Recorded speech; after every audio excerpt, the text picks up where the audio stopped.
Hello, everyone. Thank you once again. Thank you for joining me and the Tibetan Buddhist Society of Canberra's regular weekly teaching on Tuesday nights. It might be Monday or Wednesday or any day for you. In any case, we are continuing the teaching. So before we start the teaching, I will do this praise to Bodhisattva Manjushri. The Bodhisattva Manjushri is a saint of learning and wisdom and clarity and retention. I certainly need that before I do the teaching, so I will do that, followed by the refuge and four immeasurables, and then recitation of the Heart Sutra mantra for a little while before I begin the teachings. Lama Choedak Kangela de Nyeda Nanda Chenyedanga Chejezeje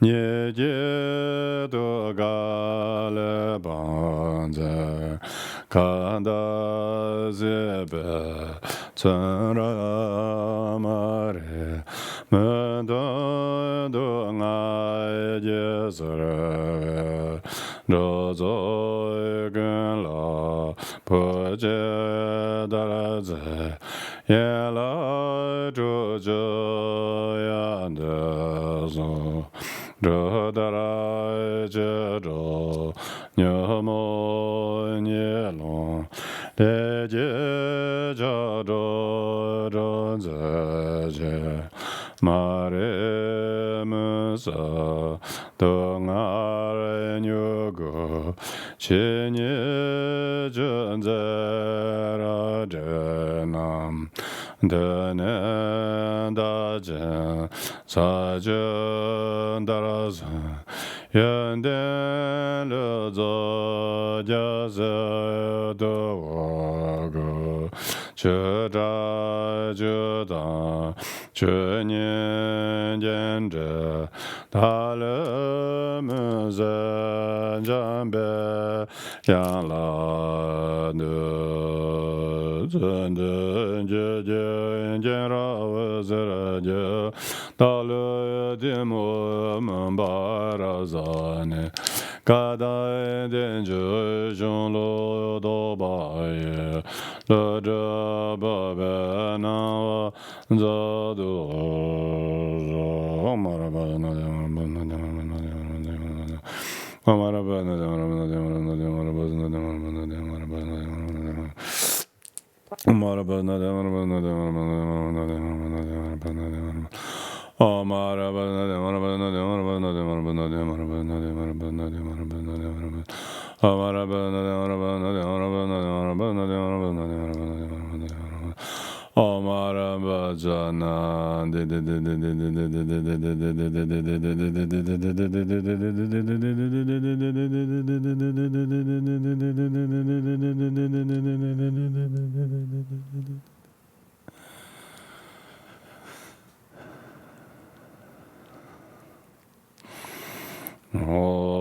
Zanje Jada Zoje Jonala Chanja Bado Dane Jazoje Nage Jinzoje Bezonamanje Rala Benja Zanje Draba Jo Zanje Jada Zoje Jonala Chanja Bado Dane Jazoje Nage Jinzoje Bezonamanje Rala Benja Zanje Draba Jo Yenda Buddha Dharma Vezanga I did a view, did a light, Bhava Java Jiva Andala Ajare Bodha Tuve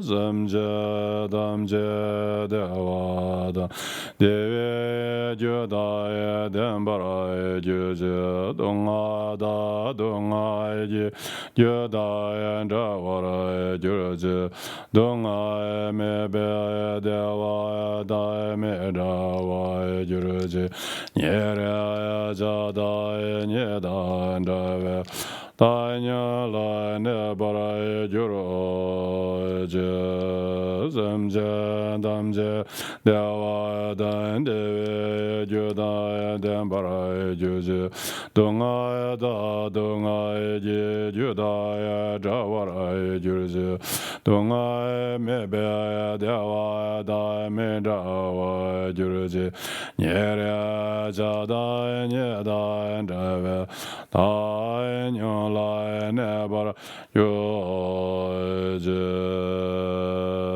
mehabis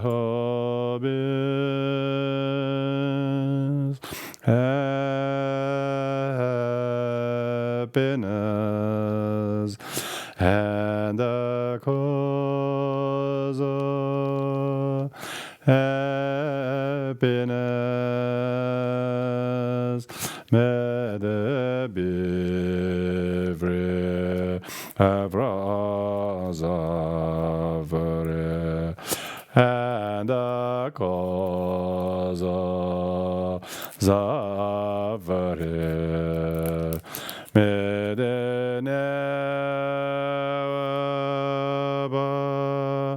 from the happiness that Savare Medra Economity free from attachment and aversion to the snare and fall. Mosunju mejura baraja majemenga nagwanya sosoran rejuju tusunja vejunla janzalo gade dade da gade baranga de barazanga de bodhi gade baranga de barazanga de bodhi gade baranga de barazanga de bodhi gade baranga de barazanga de bodhi Gadenga de baranga de barazam gade bodhizo gadenga de baranga de barazam gade bodhizo gadenga de baranga de barazam gade bodhizo gadenga de baranga de barazam gade bodhizo gadenga de baranga de barazam gade bodhizo gadenga de baranga de barazam gade bodhizo gadenga de baranga de barazam gade bodhizo gadenga de barang barazam gade bodhizo gadenga de baranga de barazam gade bodhizo gadenga de baranga de barazam gade bodhizo Gadenga de baranga de barazanga de bodozo, gadenga de baranga de barazanga de bodozo, gadenga de barang barazanga de bodozo, gadenga de baranga de barazanga de zozo, gadenga de baranga de barazanga de bodozo. Gadenga de baranga de barazanga de bodozo, gade parazanga de Bodhisattva, ayangade, parayangade, Bodhisattva, ayangade, parayangade, parazangade, Bodhisattva, ayangade, parayangade, parazangade, Bodhisattva, ayangade, parayangade, parazangade, sangha de bodhisattva anga de paranga de parasanga de bodhisattva namo lama la janza la sangye la janza chola janza lo gene la janza lo yemchima shiro ji paro de jemba la janza tienam la janza ve dodan le vale de na daza ge dembe zin de da druba jiro ji chadang la yang ba ji jin ji yemchima shiro ji paro de jem toya sama ila zi ze ga den ji ve dodan ne vale de na du de zen la zo ba ji ndo ba de yin de da ge yemchima shiro ji paro de jem toya sama ila zi ze ga den ji ve dodan ne vale da ko dan ji ve dan ba ji de bang jia min ne ve chen de ba ba don jo ne ba de da dan yi de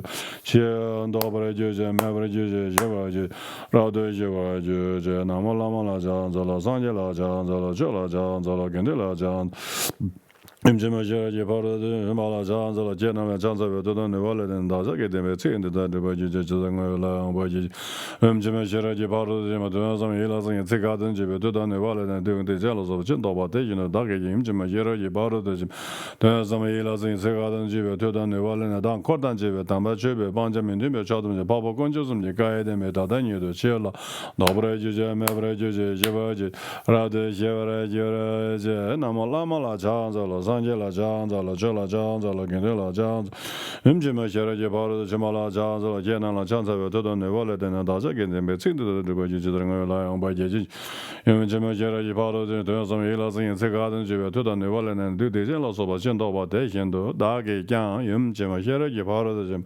de sa mo yi la sam xian ce ka de de je ve de ne wa le de ne da ko da je ve dan ba chu de ve bang je men de ve chen pa ba gon ju zum je ga ye de be da da ni de che la do ba re je je me ba re je je ba ra de je ba je je da dan jab dan da ba dan tik jeng wan ju wan la zam je nam ne ra de je le nan do do zo bi chang ju de ba la che dan nan ge zo ya ba de je ba dem je nie wa re je wan ze do zo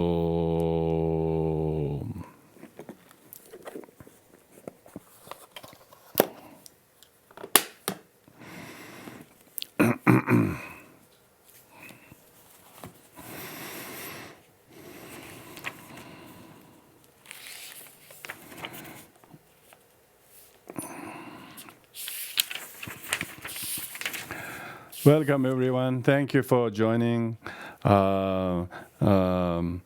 Joining, looks like you're joining me, but we are joining each other, really, joining each other, and mostly joining the amazing author of this book, the late Khenchen Mi'kmaq Tsering of Sakya College, who we invited here to Australia in 21 years ago, and during that he gave the teachings on the entry to middle way over 3 weekends and 3 weeks. So therefore, it was an amazing 3 weeks we had.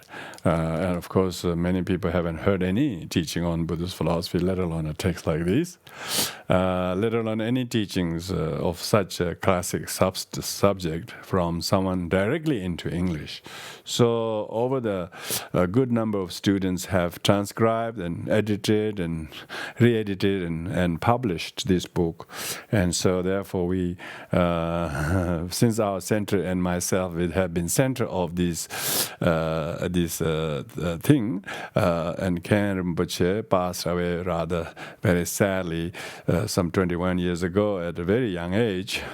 So it's a great gift of his that this book has been published. So therefore we've been going through this nearly over a year now, and we are on the 9th chapter. Can you believe it? The bulk of the time is spent on the reading on the 6th chapter, of course. That's the main text, but the other chapters, the first few chapters and last few chapters are just as important.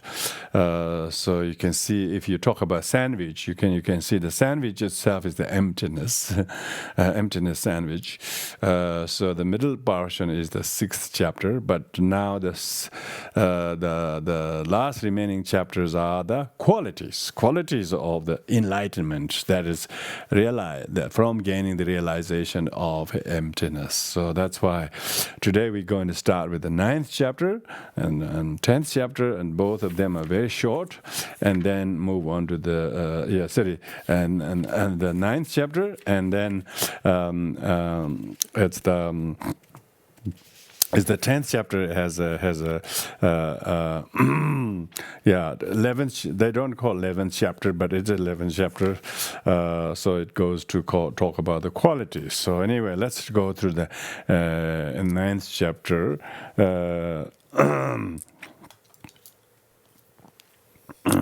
So 9th chapter is named after the good intelligence. This is of the 6 paramitas, 10 paramitas. So the 9th chapter is about the 9th Bumi, 9th stage of enlightenment, called good intelligence. There are 2 divisions to this. The attribute to the superior perfection of perfection. This is the perfection of wisdom, and how other attributes are acquired with this. The first is the attribute of superior perfection, is shown by one and first line, which is guba lani tetop tashi tada zobar tagyur shing, is talking about upon the 9th, not just that strength, but all is pure and perfect. So this shows the Bodhisattva who has reached this 9th level, his superior perfection of power or force, bala. This is one of the 10 perfection, or one of the 4 perfection derived from this perfection of wisdom. Last week we talked about the 2. Here now we're talking about the 3rd one. After the Bodhisattva on the 8th Bumi attains the stage of being free from conceptual elaboration and conceptual grasping, the transcendental wisdom of Bodhisattva on the 9th Bumi becomes more powerful, more forceful, and not only when it comes abandoning the objects of abandonment and obscuration, but also when it comes to accumulating merit. So this perfection is called the perfection of force. The another force is shown by the next line. So next line is talking about the other perfection. Likewise, acquire the spotless qualities of perfect intellect. So they are already mentioned of the correct cognizer phenomena when we dealt with the definitions. On the 9th Bumi, because his superior perfection of the pause, his attribute of the correct cognizer phenomena become accomplished. The correct cognizer of phenomena are said to be of the 4 types: correct cognizer of the Dharma, correct cognizer of the meaning, and correct cognizer of the characteristic, and correct cognizer of confidence. The correct cognizer of Dharma refers to the understanding of all kinds of words. This is of 2 kinds: words that show the meaning, and the meaning shown by the words.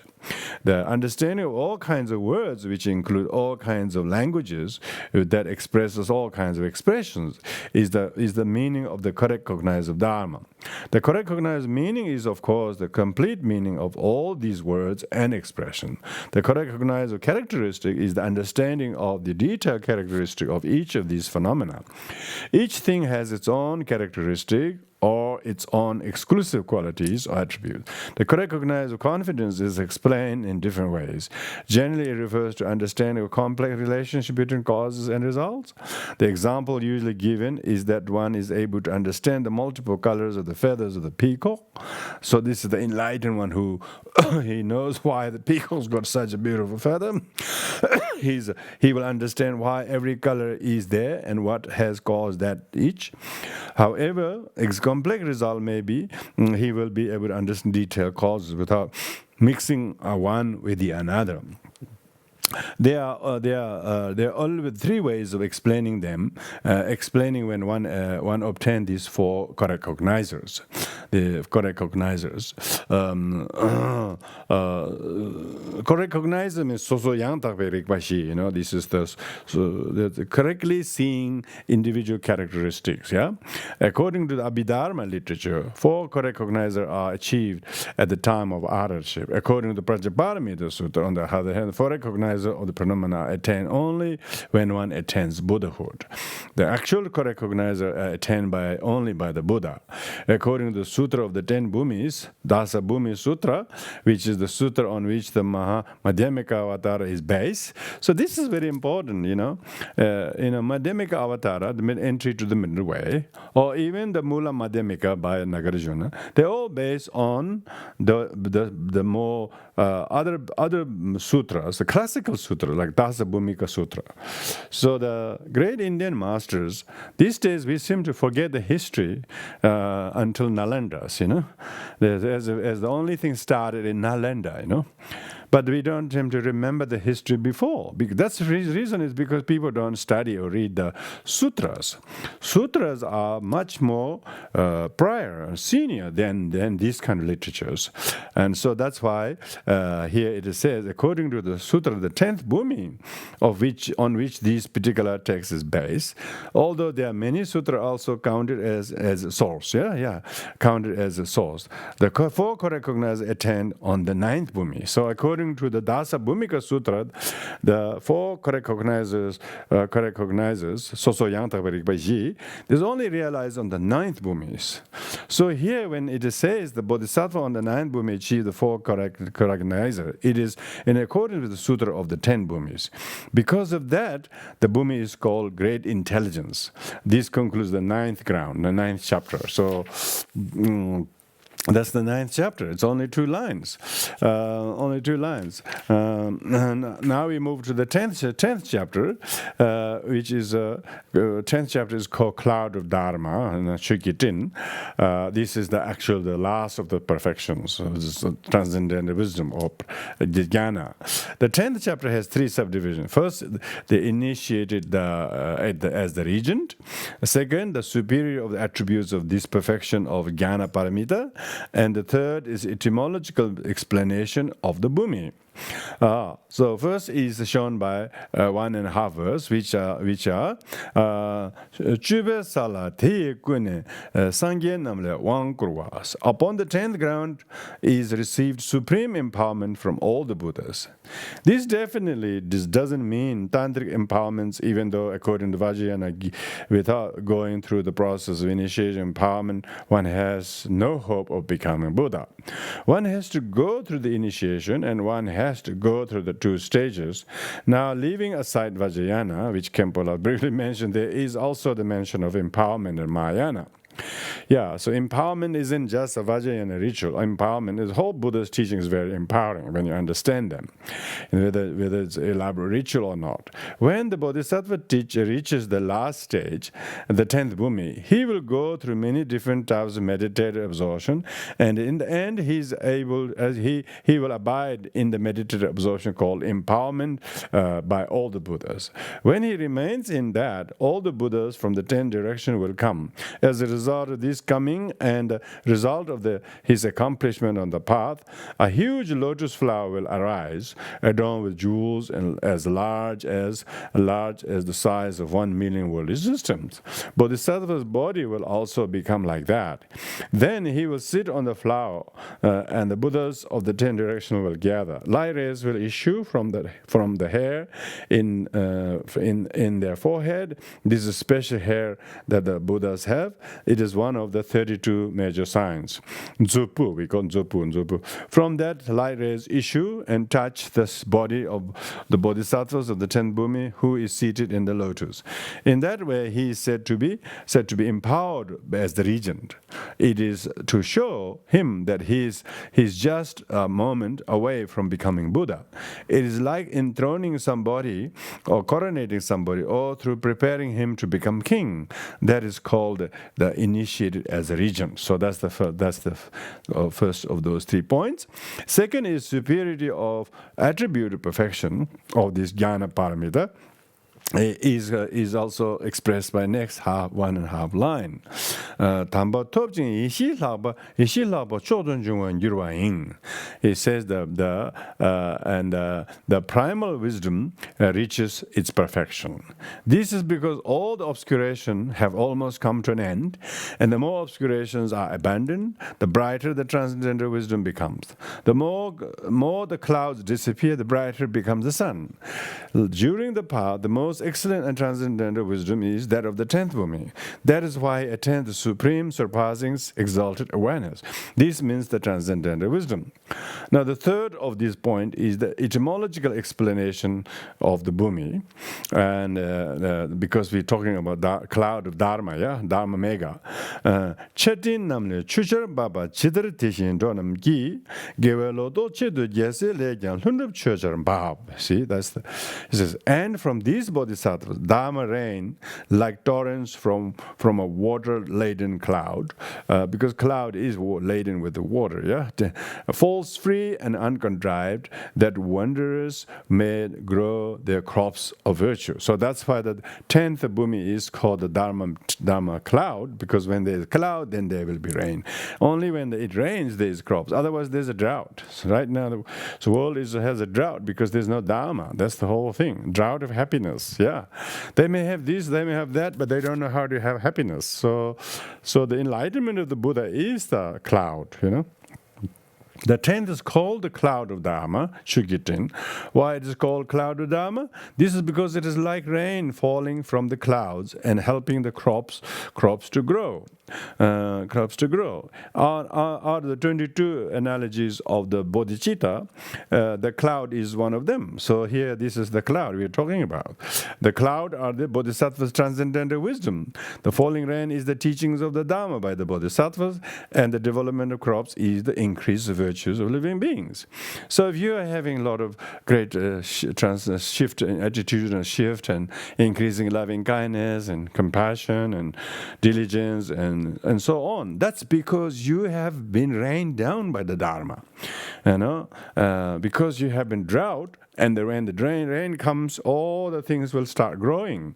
So because you have been exposed to this very torrential rain of Dharma, by having the commitment, quite a few of you have been really diligent, and inspires me. It showers each other, and therefore, we are all indebted to this mutual karma why the rain of Dharma is causing.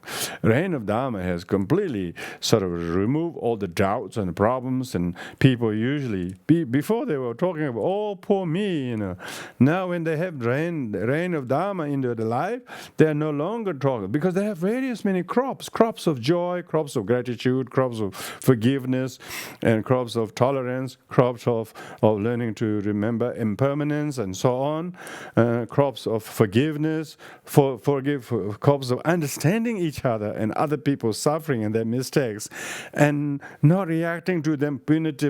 That is crops of Dharma. When people no longer have the Dharma, then they are resorting to the drama, because they have no the rain of the Dharma, then they have the rain of rocks. That's what people do. They pelt rocks at each other, and they try to get each other to pelt rocks, as if someone has harmed them so together. So that's why the difference between people turning to Dharma, they become exposed to the rain of Dharma. When people turn to the drama, and then trying to backbite, try to tell bad things, and so on, then they themselves become pelted by rocks that they threw in the sky. So that's the difference. So therefore, Bodhisattvas teaches sentient beings to have the crops. The Bodhisattva, through his transcendental wisdom, give Dharma, and as a result, living beings that receive teachings develop virtue seeds. That is why this Bumi is called Cloud of Dharma. This concludes the 10th Bumi and the actual 10th chapter. But now the last one is the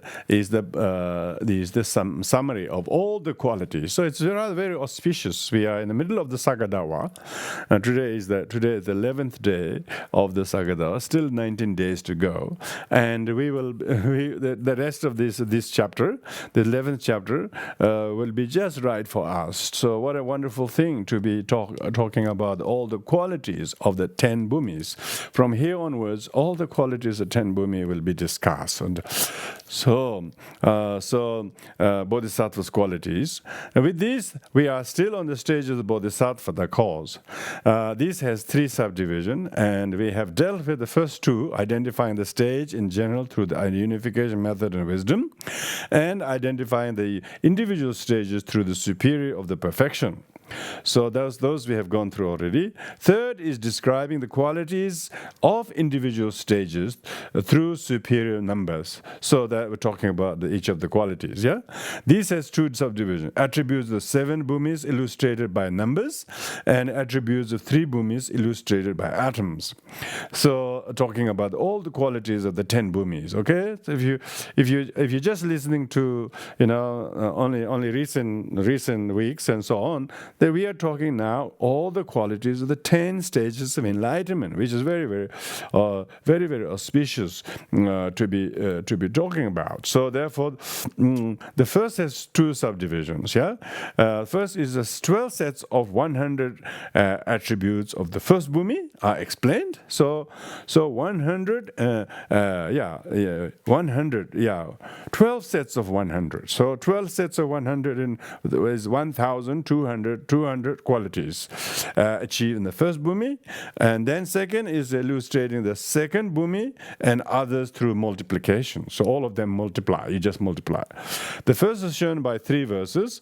The 12 sets of 100 attributes will be mentioned. Those are attained by the Bodhisattva on the first Bumi in hundreds. All the attributes and qualities are multiplied by 100 as the Bodhisattva progresses from one Bumi to the next. Generally, we talk about 1200 attributes on the first Bumi. This means 12 sets of attributes, but 100 in number. 100 in number. Campbell is so kind to explain so detail. Tenen dine sangi gya tongshin sa teda jingi labjan di to teni tsene kawa gya neshin ngonda chime taya yanda ju so the first one is upon the first ground, the first Bumi, the Bodhisattva on the first Bumi see 100 Buddhas. He can see 100 Buddhas. He can see 100 Buddhas. This is one attribute. Seeing a Buddha directly is the attribute. And the Bodhisattva will do that 100 times through his level of spiritual realization. Actually, even before attaining first Bumi, one may also be able to see Buddha, but not in the way of a Bodhisattva on the first Bumi does. Unlike those earlier stages, Bodhisattva on the first Bumi is able to see 100 Buddhas at a time. So, at a time. Usually we see 100 people, we're hundreds people, terrible people in our life. And now this is quite different. And they know their blessings. Sometimes one may see a Buddha, but not realize that he has been blessed and has received the blessings. These bodhisattvas, they will realize their blessings also. They are able to see their realizations. The second attribute is Teda Chingi Labgendi Tok, 100 kalpas they may linger there. So it means not only 100 years or 1,000 years, he is able to live for 100 eons. Yeah, so this is the third attribute. So the first and second. Third is Tenyitsene Kawa Gyaneshin, meaning and know what come before and what will follow after. Yeah, so he knows. So he knows what happened before, what happened later. This means that he will be able to go to 100 eons into the past and 100 eons in the future. He will be able to see whatever happened in the past, 100 eons, and what will come in future, and that is the fourth attribute. So this is the amazing qualities of the just Bodhisattva on the first Bumi. Then the fifth is wise, they enter and forsake 100 concentration. It has been mentioned already that a Bodhisattva on the seventh Bumi can enter and rise momentarily. The ability to enter into and rise momentarily is not mentioned here, but the Bodhisattva on the first Bumi can enter into 100 types of absorption at the same time and then rise from them also. This is the fifth attribute. That's why why some people don't think the Buddha can teach more than in Pali or something. Ridiculous. Amazing. I can't understand. They haven't read anything like this. They don't even know the qualities of Buddha. Buddha can be at same can be on the first Bumi and is able to do that much. How can he not speak in many different languages? Of course, that's what it says. Buddha teaches in languages according, not just different languages of humans, but even languages of the gods and demigods, the Gandharvas and the Nagas and the like, as not only the languages, but exact level of the teaching that is suited to tailorable to any sentient beings. So that is the fifth attribute. Sixth is the Toprakyunen Teshin Konar Tima Menepe, means 100 worlds they have the power to shake and to illumine. Through his miraculous powers, this is the Bodhisattva on the first Bumi, he can not only shake out 100 worlds, but also he see them and will illuminate them to his disciples in accordance with his realization. These are counted as two. In fact, causing 100 worlds to shake is the sixth, illuminating them is the seventh. So that's the seven qualities. Now the eighth one is with miracles, they ripen to maturity 100 beings. Before liberating living beings, one places them on the path of accumulation and path of application. Generally, when we refer to ripening a disciple, it means to place the disciple on the path of accumulation and path of application. This places the disciple on the initial stage of the path of Dharma. The Bodhisattva on his Bumi is able to do that 100 beings at one time. It is said here to be through miraculous examination. This means that through his miraculous examination, the manifestation, he teaches 100 disciples at one time. And that is the eighth attribute. See the Bodhisattva on the first Bhumi can teach or manifest himself 100 disciples, 100 different places at one time. So what is the people thinking that Buddha only taught sutra and not tantra and all that? Is gosh, so mean mind to think the Buddha didn't teach more than one vehicle. Buddha didn't teach in more than one languages. People don't even know what is the quality of the first Bhumi. No wonder they don't know the Buddha. Because of that, they only know a small little thing. That's what they call small-minded. Small-minded comes because they only see that. So only on the first Bhumi Bodhisattva can teach 100 places, 100 manifestations simultaneously. So the eighth attribute, that's the eighth attribute. Ninth attribute is Didanamla Chanju Semba Yinem Bumtatans and journey to 100 Buddha fields. Now he can go to 100 Buddha fields. He's able to travel to 100 pure land, Buddha realms, and that is the ninth. Now, so therefore Shakyamuni Buddha, according to Vajrayana Mahayana teaching, Buddha manifested as that deity or that deity and taught this empowerment to King Indrabuddhi and so on. Of course he can, because even on the first Bhumi dwelling Bodhisattvas can multiply himself 100 and do different 100 things. So what's the great shock? Because the mind is so small, you can't fit there. It's just a small needle hole, can't fit even finger, let alone anything else. So when the mind is small, it cannot understand the big qualities of the Buddha. So that's why it's good to list all of these. So the 10th quality is Chewa Chagya Topjing Te Chewa Tongyur Top. The offsprings of the Mighty One throw open wide 100 doors of Dharma. See, this is the whole thing. See, the Enlightenment. This means to teach any particular Dharma, such as the topic of Bodhicitta, emptiness, or renunciation, or whatever. Each of the topic is called a door of Dharma. He is able to open 100 doors of Dharma at one time. That is the 10th attribute. Now, wow! So this is so it's very important to know these things. Yeah, the 11th is Tene Chewata Gya Tongyur Yanto Chewata. Their bodies manifest 100 other forms. See. See, not only they manifest 100, but the 11th is they can actually multiply another 100 from each of them. This means that they can emanate 100 bodies out of his one body. That is the 11th attribute. Yeah? 12th attribute is their body, wealth, and retinue reflected in 100 bodhisattvas thus revealed. Yeah? This means that he can emanate 100 bodies, 100 bodies out of each body, and each body is surrounded by a retinue of 100 disciples of bodhisattvas. These are the 12 attribute.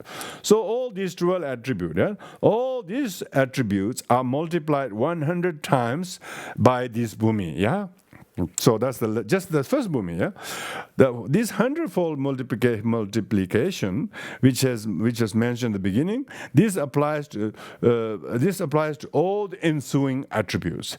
That is known as the 1200 attributes of Bodhisattva on the first Bumis. So the Bodhisattva on the 12th Bumi achieves these 1200 particular qualities.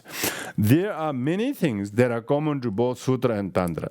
Even in Tantric practice, one would need to attain these qualities on first Bumi. To claim to have reached first Bumi without possessing these attributes is not acceptable. Yeah, these days people think they have understood emptiness or something. What are they talking about? Conceptual emptiness or something? We were talking before.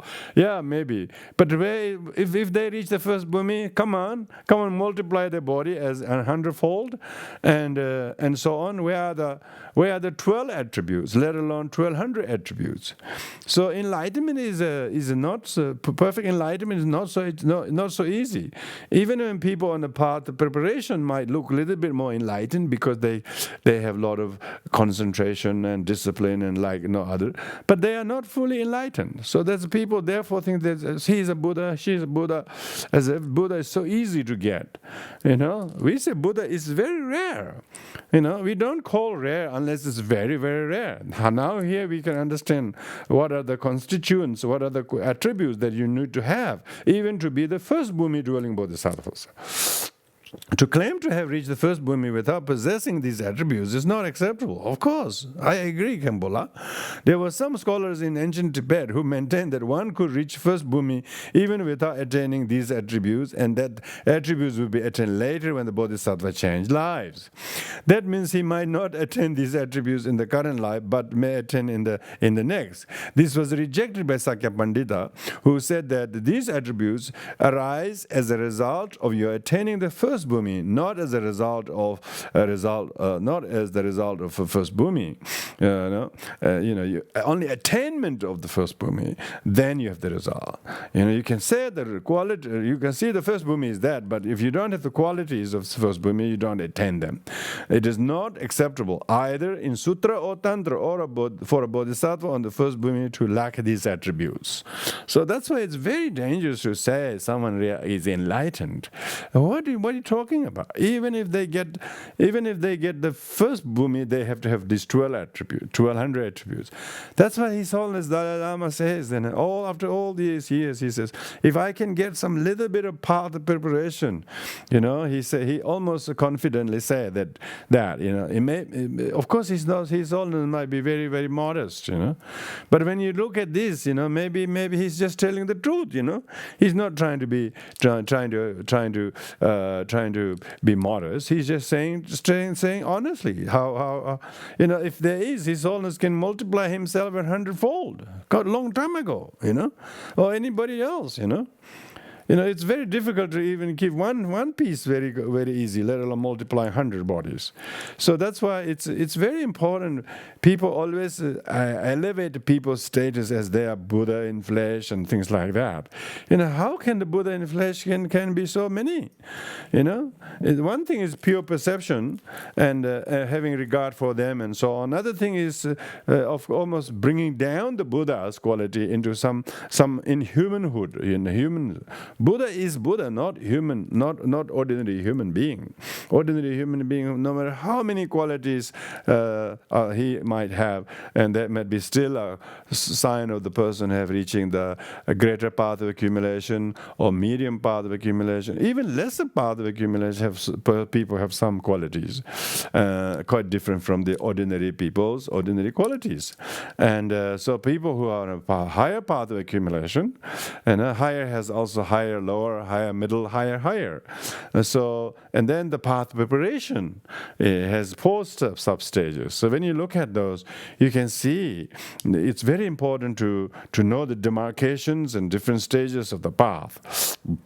So that's even isn't it wonderful to be talking about these, even though just hearing these will bless your mind stream to increase your honor and respect and refuge in the Buddha like no other. Because people have very great difficulties feeling closeness to the Buddha because they don't hear about the qualities of Buddha, they don't think about the life of the historical Buddha, they don't hear the qualities of Buddha, and they hear about all sorts of other things, you know. So therefore, Yangda so these are the qualities wise acquire upon the ground of perfect joy. So perfect joy is the first Bumi, you know.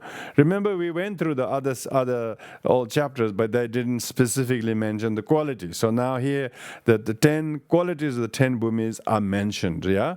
This refers to 12 sets of qualities multiplied by 100-fold by the Bodhisattva on the first Bumi, very joyful. Rabdugavesa, you know, this is called the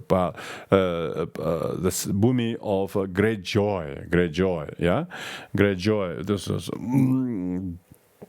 so upon the so that's that, and then.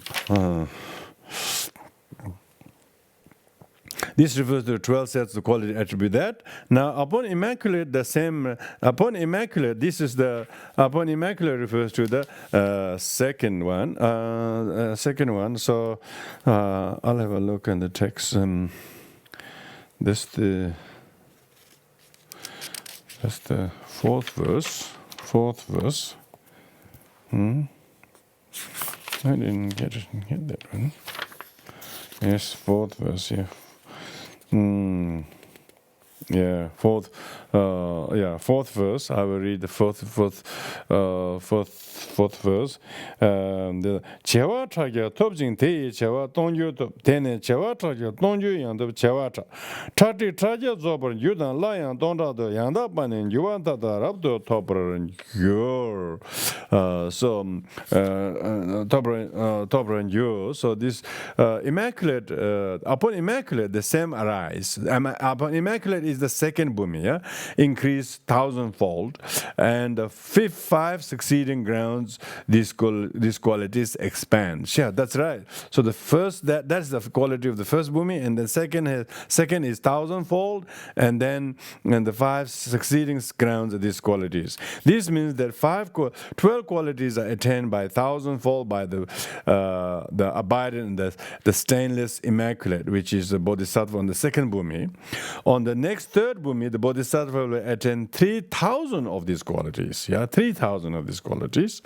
Before was 1,000. Now the second one is 2,000. Now the third is 3,000. And the Bodhisattva on the fourth Bumi will attain 1,000 million of these attributes. Actually, these are just examples of the way in which the attributes increase. If it were to be expressed in terms of number, it would be like this. The Bodhisattva on the fifth Bumi will attain 10 million thousand. The sixth will attain 1 billion. Seventh will attain 100,000 trillion. This is not not much to explain here, really. This Gemba is doing pretty good, I think. It is simply a manner of multiplication. That's right. You have to be good in math. And the same 12 attributes remain. That applies to Bodhisattva after the seventh Bumi. So their qualities at first increase 1,000-fold. 1,000-fold. Step by step, again 1,000-fold, 100 trillion, then afterwards 10 billion, then 1 trillion again, after this 10 million trillion, and all such qualities now perfectly attained. So attributes of these three Bumis illustrated by atoms has this subdivision. Now from here we can only talk about atoms. We can't talk about numbers even. so the attributes of the 8th, 9th, and 10th Bumi. So then the 8th Bumi is illustrated by the verse number 6. Verse number 6, he says, "Miyosane namdo mepate tongzum gyata tongdom jigden di dulce chinye yopa tenamtang tanyam yonden tane topranyu." So.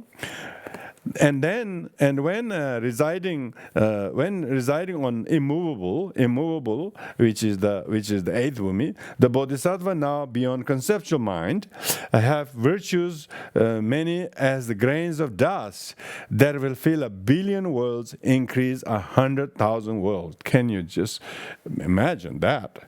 You have to count all the grains to match this. The 3,000 world is one worldly system according to Abhidharma literature. First of all, we have Mount Sumeru surrounded by 4 continents and 8 subcontinents. In other words, 12 continents. Yeah, 1,000 of these, 1,000 of this is called first 1,000 world. Another 1,000 of these is called the second 1,000, and the third of this is called 3,000, and so on. 3,000 is one worldly system. 3,000 worlds is one worldly system. 100,000 of these worldly systems will have countless atoms. Of course, countless atoms. The number of 12 attributes of the Bodhisattva of the Earth Bhumi is equal to the atoms of the worldly systems of the atoms. Yeah. The attributes of the 9th Bhumi are shown in the next verse, which is verse number 7. Lek belodo sala nebe chanju sembe nga den yonden da tame yada dondo yanda dambra de domba chajun duce toprin hyur. Yeah, and now the perfect intellect, all virtues mentioned earlier are theirs, increased to equal all the grains of dust that fill 10 times 100,000 countless billion worlds.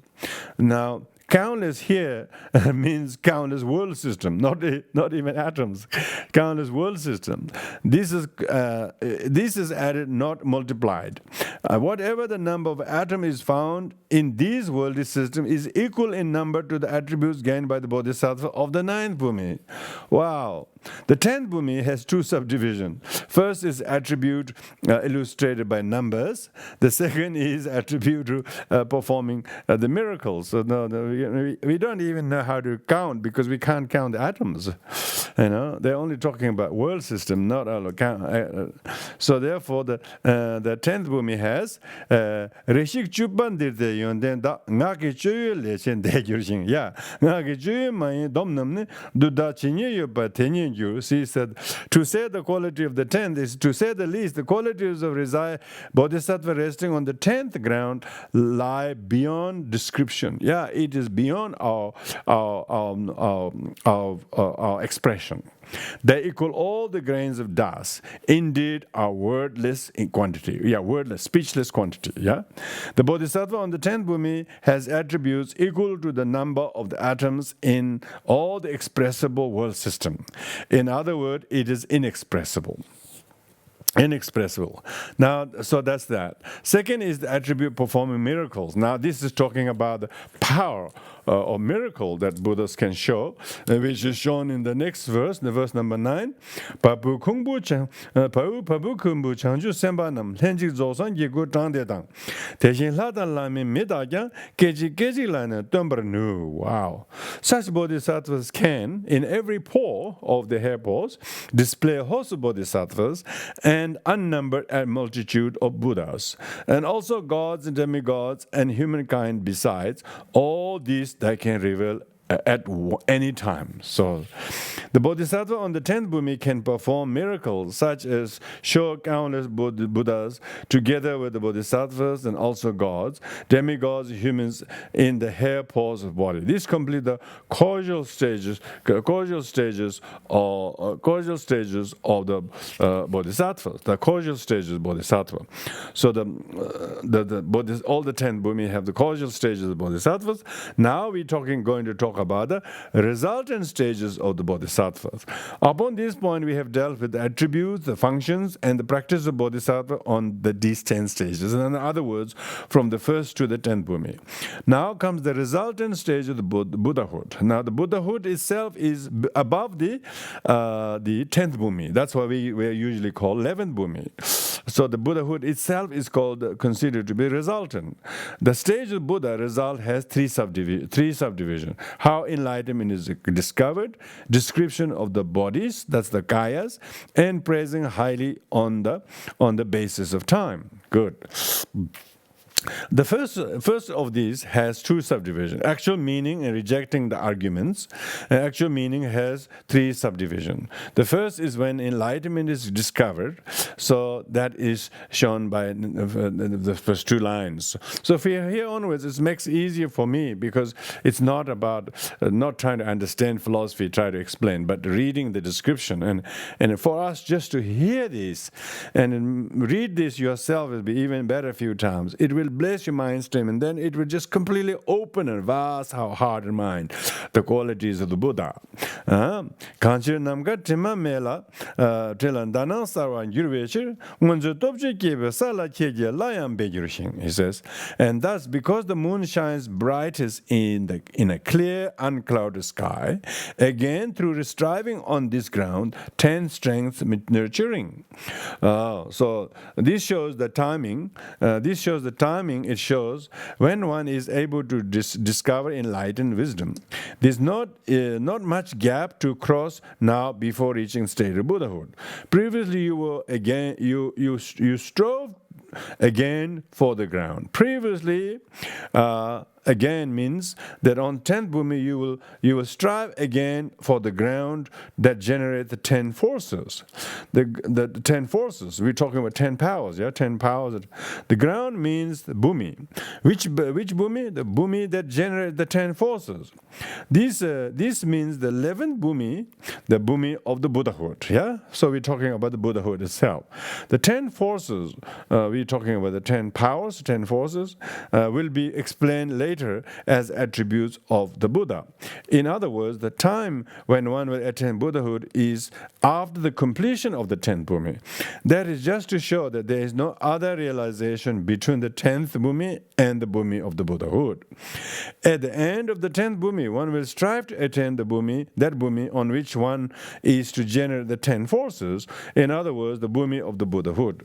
In fact, after the completion of the 10th Bhumi, one attains the Vajra-like absorption of the end of the 10th Bhumi. Vajra-like, Durjita Tinginzi, adamantine meditative concentration. That is the end of the path. Soon after that, one actually enters into the enlightened stage. At that time, one discovers enlightened wisdom. Where it is discovered is shown here by next two lines, which are 오미트는 관계톤도 벤질 공방 초시와 연대양다 타독 총반매대 규기nye. They reach their highest aim in akanishta, unsurpassed, the ultimate unequaled qualities of peace. Just as the moon in a stainless sky illuminates clearly, and thus, because the moon shines brightest in a clear, cloudless sky, means as the sky becomes increasingly stainless, the moon illuminates more brightly. In the same way, the last of the stains are cleared away or abandoned by the Bodhisattva on the 10th Bhumi. After that, there is no more stain, and the transcendental wisdom of the moon becomes clear. Where does this come about? The answer is that this comes about in Akanishta. The Sanskrit word Akanishta, Akanishta means not below. So, which the actual meaning of Akanishta means not below. Not below means heaven. In Buddhism, we don't call the worldly realms like the 33 realm gods or all the desire god or formless god. They are not heaven. They're just demigod. They are just God realms, transient God realms. So when we say Akanishta, it's with heaven. So it means not below any of the worldly gods. It's above the worldly god. That is according to Mahayana, especially according to Madhyamika philosophy. It is believed that attainment to Buddhahood takes place at a place called Akanishta. Akanishta is also a name of the highest worldly system in the worldly realm. So you shouldn't confuse Akanishta of the worldly concept. In fact, we can say that this is the highest worldly system because after Akanishta we have the gods of the formless realm who do not actually have any worldly system. They have no physical abodes. Madhyamika accepts that and is mentioned in the Abhidharma literature. Abhidharma talks about intermediate state. It is said that after death and before taking another rebirth, sentient being has to go through the intermediate state.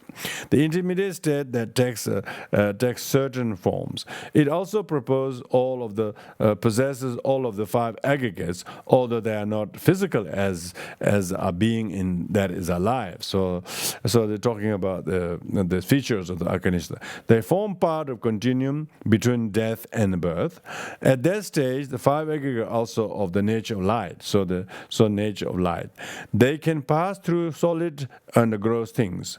One who is in the intermediate state can go through the walls. So that's talking about the intermediate state. When people die, they can transmigrate to America without any visas, or transmigrate to Australia without any visas because that's what population increasing, because they don't need to go through the immigration, and they can just come through your firewall or whatever it is. They can't stop you. If a being is to take birth from a womb of a mother, only the womb of mother from which he will be conceived will obstruct the intermediate being. Yeah, it's only the would-be mother's womb will hold the person. Only there it gets stuck and be conceived as a new form of life. If a being is to be born as a god in the formless realm, it is said that he does not enter the intermediate state. That is because the shape of the form of intermediate states usually similar to that of what you are going to take rebirth, not to what you have been in the previous life. If a human being dies and is to take rebirth of an animal, the shape of his intermediate state will be like that of an animal, not that of a human. Since the formless God has no form, there will be no intermediate state. That is what the Abhidharma says, and Madhyamika also accept this. So you have to understand why some beings don't have to go bardo. In such a case, there is no abode and there is no worldly system. All other beings have an abode, take a rebirth, such as Southern Continent, Mount Sumeri, or the six heavenly gods, or desire realm, etc. All of these have certain concrete grounds where beings can abide. The formless God does not have that. Therefore, the worldly system of the fourth dhyana, which is the fourth stage of the form realm, is the highest worldly system. The form realm has 4 sub-stages, as elaborated in Abhidharma literature. Each of these stages again has 4 levels of worldly systems. The first dhyana has 3 stages. The first 3 levels have 3 stages each, making 9, and the fourth has 8. This makes 17 worldly system in the form realm, and the fourth level has 4 stages, which are called the 3 worldly stages. In other words, each of the 4 stages have 3 levels, which make 12. Then the fourth stage has additional 5 5 levels, which are supposedly the levels where realized beings take rebirth. The last of these is called Akanishta.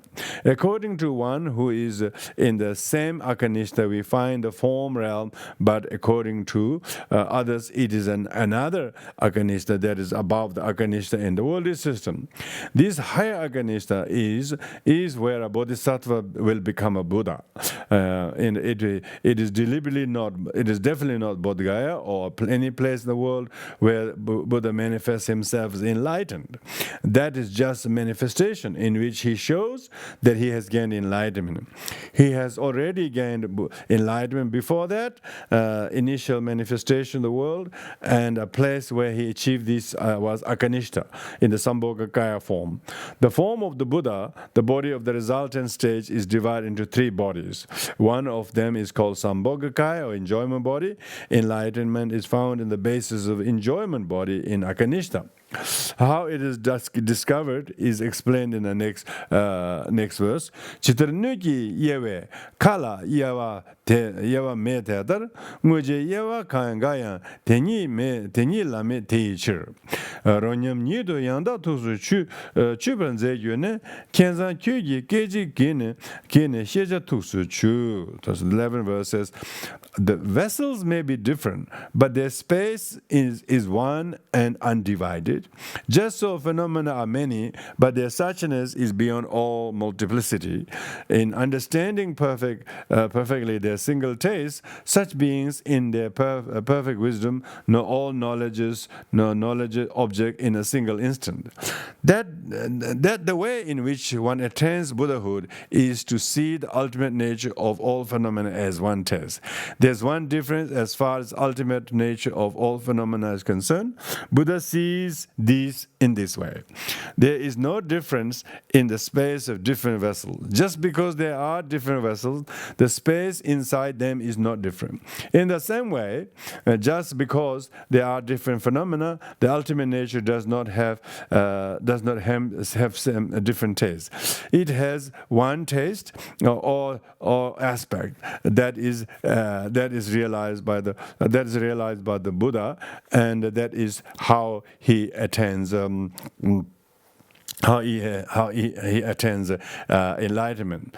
So that's that. The second is rejecting the argument. Rejecting the argument. This has 2 subdivisions: argument, their argument, and then our response. The argument itself has 2 parts. First, it is possible to realize thusness even without production, and second, it is possible to teach suchness even without production. That is the response. The first is argument. That is explained by one verse in which the argument is presented by the opponent. So let me write this. Kanze hiwa tinyi yinla tela lorun ju menju loma shuba sheje yuje ngeba riba mayinla gune sheme bane shebra chidran yurden gawan yu kembo meba kyuji helan didawe she sushik ton. So the English reads, but if you may object, the final nature phenomena is peace. The mind can never know it. Certainly you say, when mind is not engaged, you cannot entertain the notion of knowing the object. In total absence of knowing mind, what knowledge can there be? For it is thus negated. And if there is no knower, you will ask, who is it now who teaches others, saying, it is this? The opponent argues that if you say that the suchness or the sublime nature of things is the state in which one conceptual elaboration are pacified, the mind will not be able to know it. The knowledge will not be able to apprehend it. Why? Because according to the opponents, whenever knowledge or a mind realizes and apprehends something, it does this through its aspect, through its appearance. In the case of I, consciousness is, in the case of I consciousness, it sees a visual form because the appearance of the visual form object is formed in the mind. In the mind appears the appearance of the visual object is formed in the mind, and that is the seeing the visual object. The meaning of I consciousness is consciousness seeing a visual object is that appearance of the visual object is formed in the I consciousness. That is how the I consciousness is said to have seen the visual object. It is the same with our consciousness and so on. So this is very important because it looks like unless we conceptualize things in our mind, it will not be visible even if there are things there. So because we have subjectively opinion or conceptualizes, therefore the whole image of the object manifests in the I consciousness or air consciousness. The appearance of the form or the form is to be found with those things that have some sort of definition and characteristics. If emptiness is supposed to be suchness, it does not have any definition, any specification, any characteristic, or any appearance. Without any of these, how can there be knowledge? So this is talking about an objective knowledge, of course. How can knowledge apprehend it without taking into account of appearance of the thing to be known? Thing to be known. Now, if the knowledge does not enter into the object, it will not be knower or possessor of the objects of knowledge. Since it has not known the object, how can it be the knower? To be a knower without knowing is contradiction. If there is no knower and no knowledge, then there is no person who has that knowledge. That means that there is no one who can teach that this is like this on the basis of knowledge, because the knowledge does not exist. The point is, however, now focused on the fact that the pacification or ultimate nature or the emptiness does not have any aspect. When a thing has no aspect, it cannot be grasped or comprehended. In other words, there is no way for it to be known. Now that's the argument. That's the argument of the opponent. The response to this is, first is it is possible to realize suchness even without production. This is explained by one verse, which is the verse number 13. Kanze keme tene yinshin loyan kewa tangrawa teze tenam tene teyi teni dokba tawde chitarsemne kange namba chindon gyowa teyipu teyon shebe tejin tanya nyawa tene rikpa yin. So suchness is unborn, and the mind itself is also free of birth. And when the mind is tuned to this, it is as though it knows the ultimate reality. Since you say that consciousness recognizes when it takes the aspect of a thing, it's right for us to speak in such a way. This means that since no production is suchness, and the mind is free of condition, free from production, suchness is unborn. Mind itself is also free from birth. That is similar. Both have the aspect of being free from production.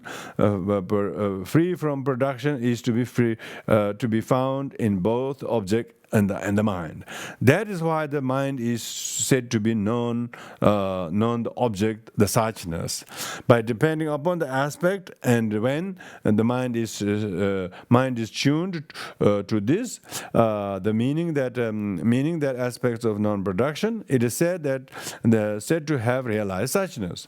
Now, even this designation, this factor of realizing suchness, is acceptable only when depending upon a nominality. In other words, it is acceptable only in nominal truth. That is to say that a knowledge that has realized suchness can be explained in nominal truth. It's right for us to speak in such a way. It is like water entering water. There is no gap. Mind just becomes merged with the non-production of suchness. That is designated as the mind realizing suchness. When the mind possesses any aspect, consciousness cognizes when it takes the aspect of a thing, means for example, when a mind possesses any aspect of a pot, the mind is said to be known the object only because of having possessed that object. That is similar to, in the case of a knowledge realizing emptiness. Yeah, I think we'll stop there tonight.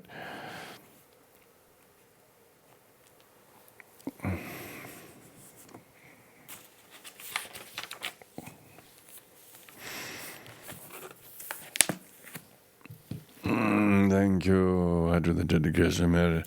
Ozanande damje zipanye domne nyebe dana bamjet yega naje balon drubaye zebe zalen drova jo tejo damje renje jendela dage zanan daye ganda tenen jogun tijo dambe renje jama mebe jo jamba bawe jidren jamba Kunda zamba deyan dejenda deda gunje jezo dalo gewan deda damje ravdu ngo janju zemjo Rinpoche ma jebanan jejur jebanyan ba me ba ye gonen gondun be wara.